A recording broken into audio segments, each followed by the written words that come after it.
Assalamu alaikum туғандар. Мен ақырғы кезде ушул YouTube каналынан кейбір мәселелер бойынша улам эле бир ойымды айтайын дейм, бирок баягы тоскоолдук кылабы. Бирок бир маселе жөнүндө бүгүн айтпаска намысым жол бербеди. Мен такыр тиешем жок маселе.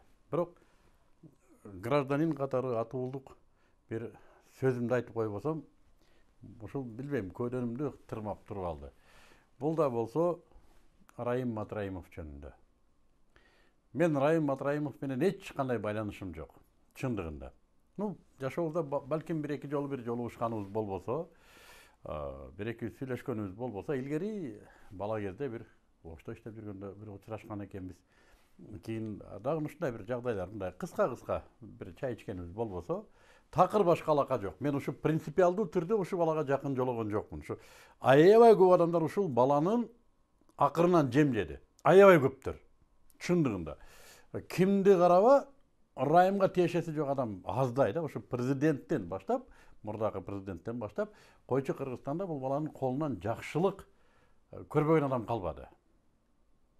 Чачты бардыгын. Эми Аллах Таала буга берген экен, бул өзү басып жатып алган жок чындыгында. Мына биз күзөтүп турабыз.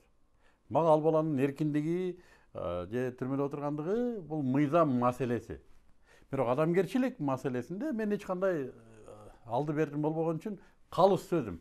Бул баладан пайда көрбөгөн эч ким калбаган жок. Бардыгы ушул баладан жардам көрдү.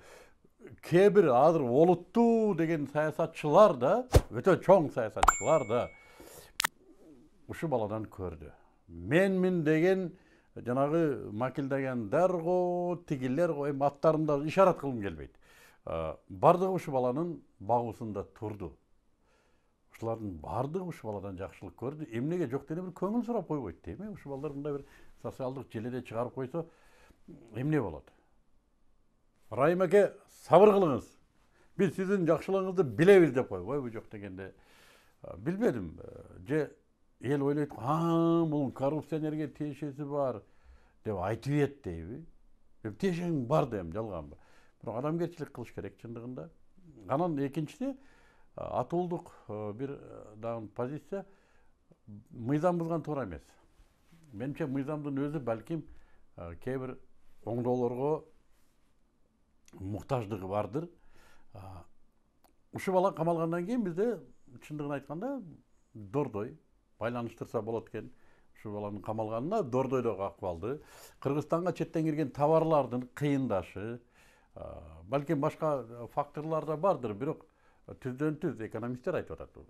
Райым Матраимовдун түзгөн контрабандалык схемасы, ушу контрабандалык деп аталганы гана болбосо, Кыргызстандын абалына зор таасир берип турган дейт. Муну азыр балким жалган болсо, айтып аткан сөздүн жалгандыгын төгүндөсүн. Но бир нерсени айтыш керек. Райымдай балдарды иштетишибиз керек эле. Бүтүндөй бир элди өзү багып, анын ичиндеги менмин дегендерин да багып, саясий партия чыгарып, бир тыйынын иштетпе.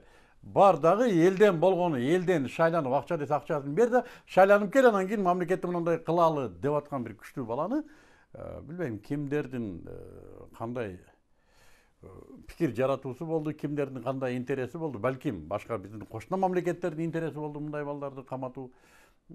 Канткенде буну тыгып, кыйратып койгонсуп, мынага сен убада кылдың эле, эми ушуну камайсың деп каматып, азыр жыргап отуруп калдык. Жыргап отуруп калдык. Ар кимдин ырыскы сөзүндө, бирок мен ойлойм, жакшылыкты унутпаш керек. Мунагу COVID-19да Райымда эч ким жардам берген жок. Муну мамлекеттик структурада иштеген балдар өздөрү айтып атат. Областтардан, жерлерден кайрымдуулук иштерин көрсөтсөк, алардыкы бир тараза, Райымдыкы бир тараза. Ким бар да ушундай элин баккан?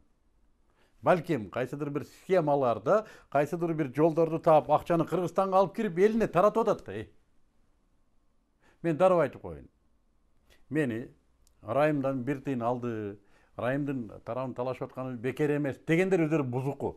Кудай акы. Валлахи. Эч кандай байланышым жок. Валлахи. Бир тыйынын ала элекмин ушу кезге чейин.